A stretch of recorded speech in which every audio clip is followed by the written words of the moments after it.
People often say your wedding day is supposed to be the happiest day of your life. Mine was beautiful, but not because everything went perfectly. It became unforgettable because the people who were supposed to love me the most tried to destroy it. I never imagined my own parents would skip my wedding just because I refused to rearrange my entire life around my younger sister's luxury vacation. What happened that evening changed my family forever. This is my story. For years, my younger sister, Emily, had been the center of everyone's universe. If Emily wanted something, my parents made it happen. When she wanted horseback riding lessons, they sold my piano. When she wanted to study abroad, my college fund mysteriously disappeared. Every sacrifice somehow became the right thing to do because Emily deserves opportunities. I learned early that arguing only made me look selfish. So I stayed quiet. I worked hard. I earned scholarships. I paid my own bills. Eventually, I met Daniel. He wasn't wealthy. He wasn't flashy. But he respected me in ways I had never experienced before. He listened. He supported me. Most importantly, he never let anyone make me feel small. When he proposed, I cried harder than I ever had. Not because of the ring. Because for the first time, someone had chosen me. We booked our wedding venue nearly 18 months in advance. The date meant everything. It was the anniversary of our first date. Deposits were paid. Guests booked flights. Family reserved hotels. Everything was set. Then, 6 months before the wedding, Emily announced she wanted a girls' retreat in Bali. Not just any trip. An influencer-style luxury vacation with her friends. Unfortunately, the only dates everyone could travel happened to be during my wedding weekend. She laughed while saying, "You can just move your wedding. It's only one day." I thought she was joking. She wasn't. The next morning my mother called. "Honey, Emily, ALR. Edie booked the villa. So, it would really help everyone if you changed your wedding." I nearly dropped my phone. "Mom, we've spent thousands already. We'll figure it out. The venue isn't available for another year." So wait. I couldn't believe what I was hearing. Over the following weeks, the pressure became relentless. Phone calls. Text messages. Family meetings. Relatives calling me selfish. My aunt said, "Your sister deserves one carefree vacation before settling down." Emily wasn't even engaged.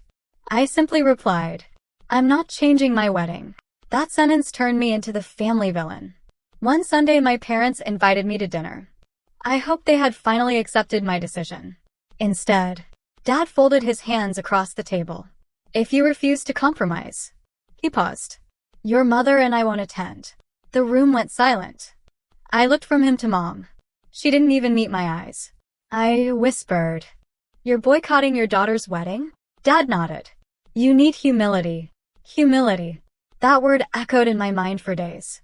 The news spread through the family. Some relatives sided with them. Others secretly apologized but admitted they were afraid to speak up. My grandparents called me in tears.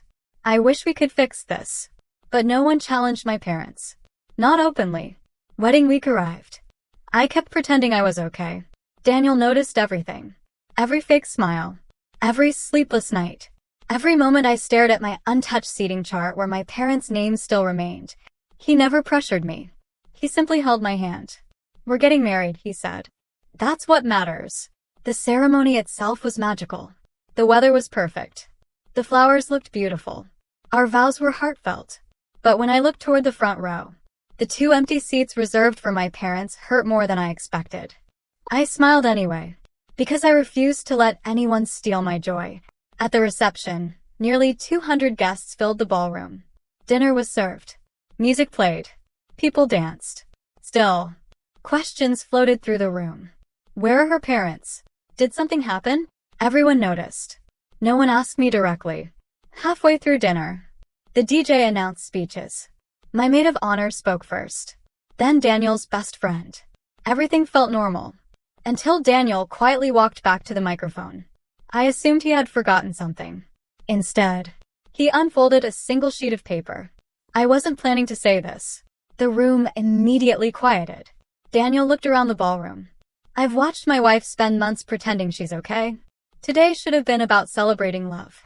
But instead, she's had to answer questions about why her own parents aren't here. No one moved. Forks stopped halfway to mouths. Even the waitstaff froze. He continued calmly. My wife was asked to postpone the biggest day of her life because someone else's vacation mattered more. Soft gasps spread across the room. I've watched her choose grace instead of anger. I've watched her protect people who never protected her. Then he looked directly toward the two empty chairs. Anyone who believes love is something that must be earned through obedience has misunderstood what family means. Silence. Absolute silence. Daniel wasn't angry. He wasn't yelling. His voice remained steady. If today's absence was meant to teach humility, he smiled gently. It taught something else. He turned toward me. It taught me exactly how strong my wife is. By then, I was crying. Not from sadness. From finally feeling seen. The applause started with one table. Then another. Within seconds, the entire ballroom stood. 200 guests rose to their feet. Some wiped away tears. Others clapped so hard their hands turned red. It wasn't applause for revenge. It was applause for dignity. The video of Daniel's speech spread through social media after one guest uploaded it. Millions watched.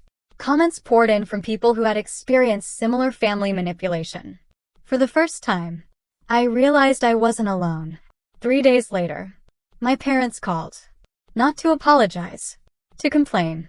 You embarrassed us. Dad sounded furious. I answered quietly. You embarrassed yourselves. Then I ended the call. Months passed. Therapy helped me understand something painful. Love should never require sacrificing your self-respect. Healthy families celebrate your happiness. They don't punish you for having boundaries. Almost a year later, Mom showed up at our front door. She looked older.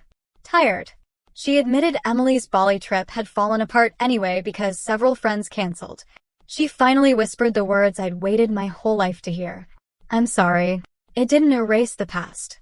But it was a beginning. Dad took much longer. 2 years later, he quietly attended our daughter's first birthday. He never mentioned the wedding. Instead, before leaving, he hugged me awkwardly and said, I miss too much. Sometimes that's the closest some people ever come to an apology. People often ask if I regret refusing to change my wedding date. Not for a single second. Because that day wasn't just the day I married my husband. It was the day I stopped begging for acceptance from people who only offered love on their terms. My parents tried to teach me humility by boycotting my wedding. Instead, they taught me the value of self-respect. And when my husband stood before 200 silent guests, he didn't just defend me. He reminded everyone in that room, and me, that real family isn't defined by blood. It's defined by the people who stand beside you when everyone else walks away.